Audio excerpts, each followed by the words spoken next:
read the Beatitudes. The blessed are those who mourn, those who are pure in heart. Blessed are you when people revile you and persecute you and utter all kinds of evil against you falsely on my account. So we begin with the second part of the Sermon on the Mount. He's still talking to many, many people as he preaches. You are the salt of the earth. But if salt has lost its taste, how can its saltiness be restored? It is no longer good for anything, but is thrown out and trampled underfoot. You are the light of the world.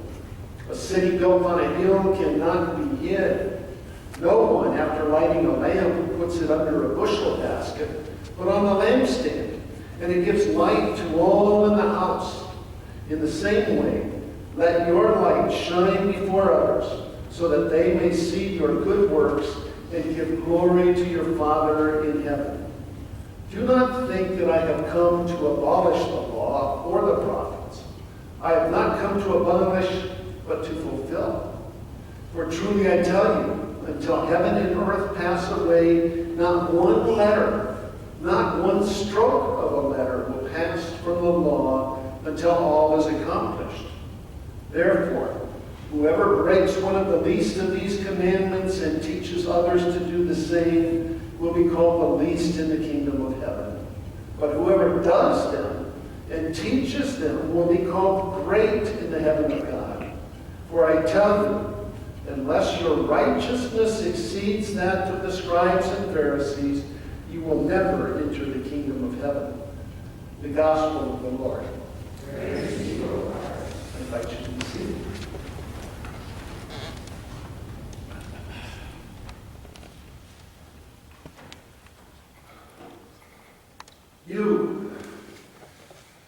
You and me, you are the salt of the earth. You are the light of the world.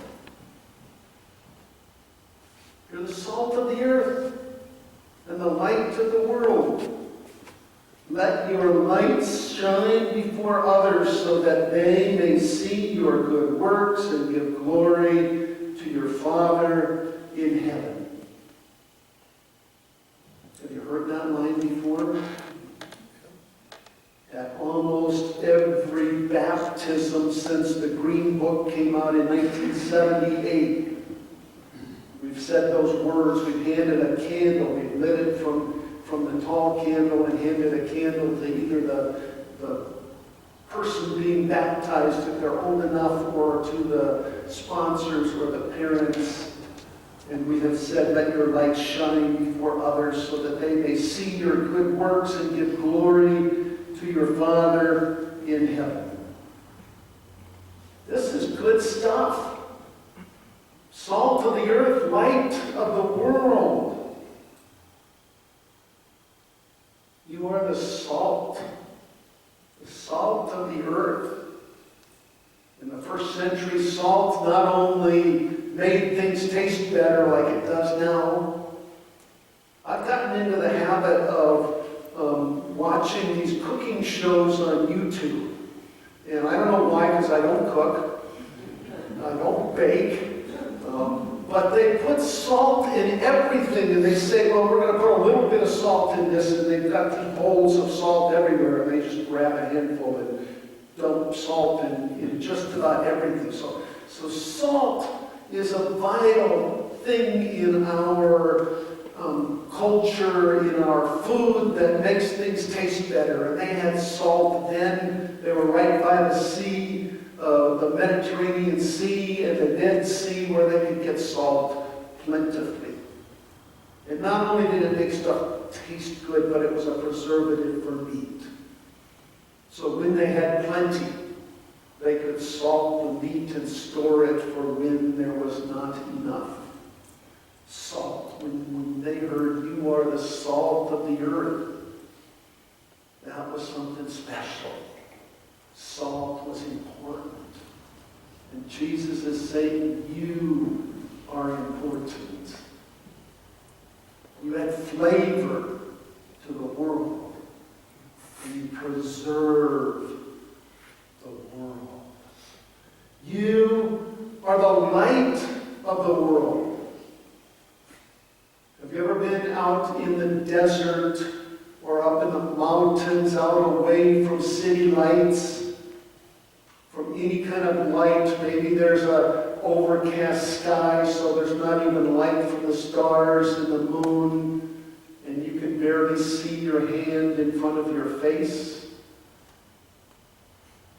And it's nighttime, and you have no flashlight, and you have no fire to guide you, and you don't even want to take a step because you're afraid you're going to run into a cactus or a tree, or fall down a ravine, or who knows what in that kind of darkness.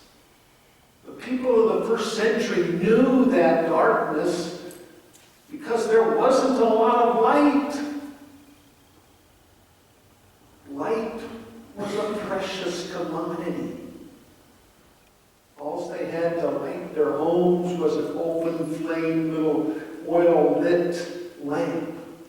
They might have several of them, but it's still not going to make their homes as bright as our lights do.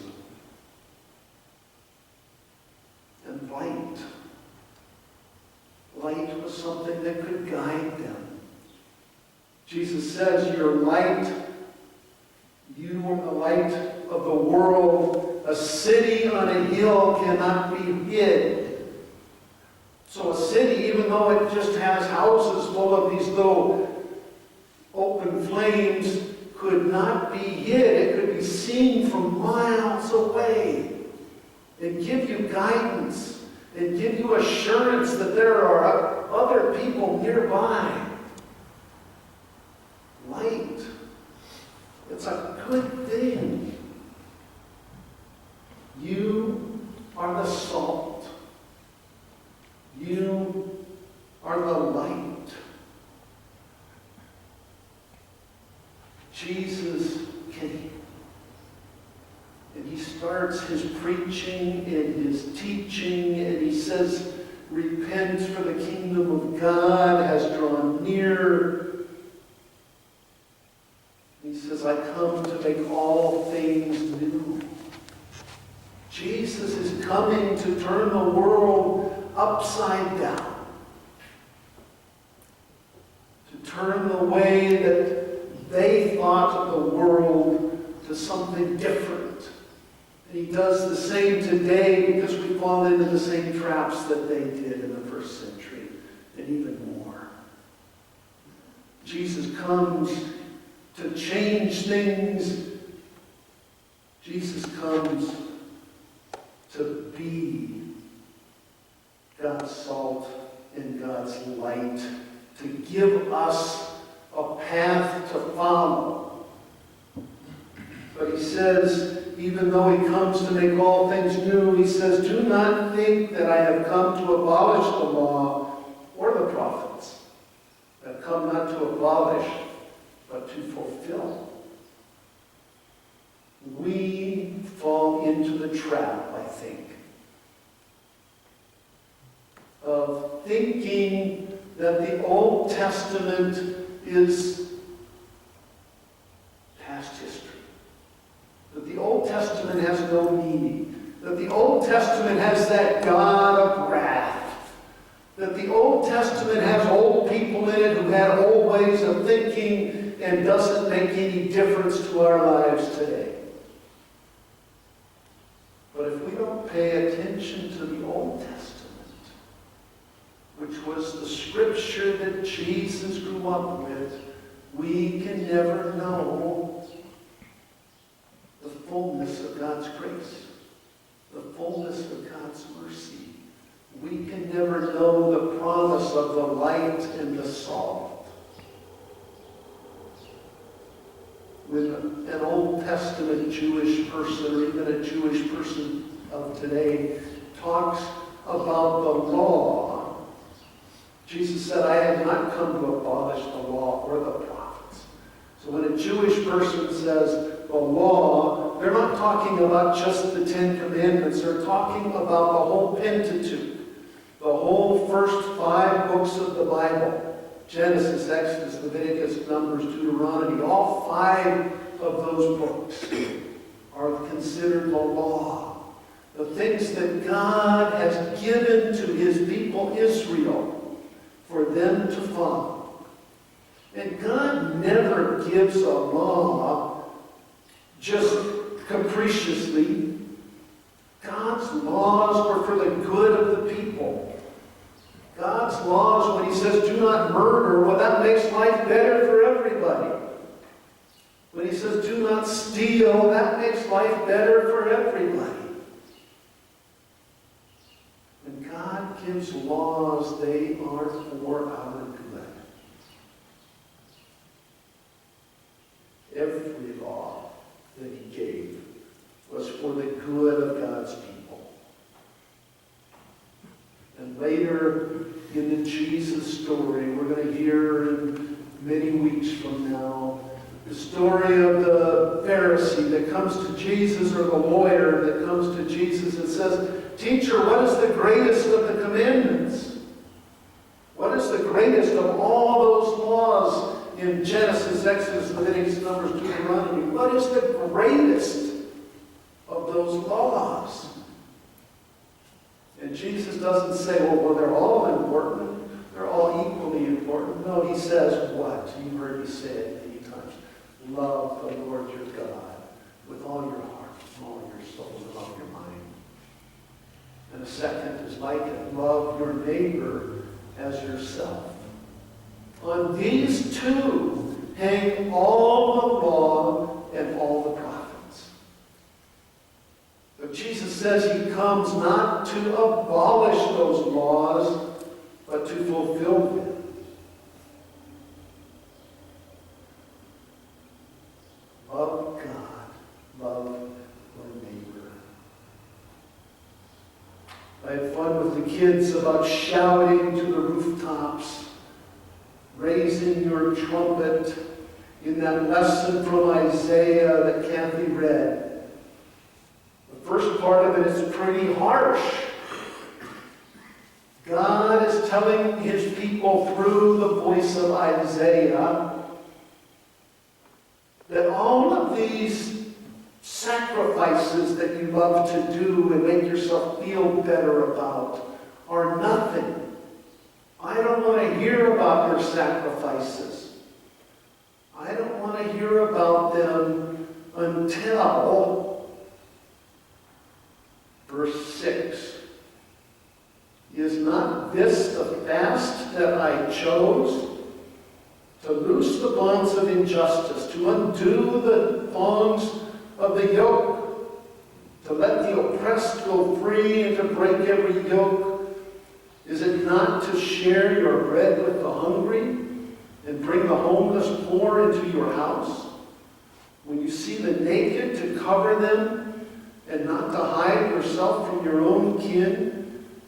Then your light shall break forth like the dawn, and your healing shall spring up quickly. Your vindicator shall go before you, and the glory of the Lord shall be your rear guard. Then you shall call, and the Lord will answer. You shall cry for help, and he will say, Here I am. Jesus said he came not to abolish those rules, but to fulfill them. And we are called to be a part of that fulfillment.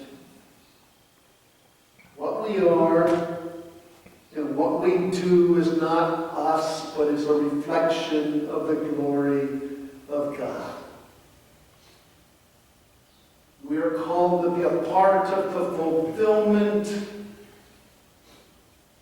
to love God, to love neighbor, to feed the hungry, clothe the naked, house the homeless. All of those things that I just read from Isaiah and we read from so many places in the Bible. We're called to do those not so that we can get to heaven. Not so that we're climbing up that ladder that sometimes we see as a way to get to heaven. That part Jesus has already promised us. so we do those things, not so that we get to heaven, but because of the promise of heaven. You are the salt of the earth. You are the light of the world. Let your light shine before others, so that they may see your good works and give glory to your Father in heaven. Amen. Let's stand, since we're talking about salt.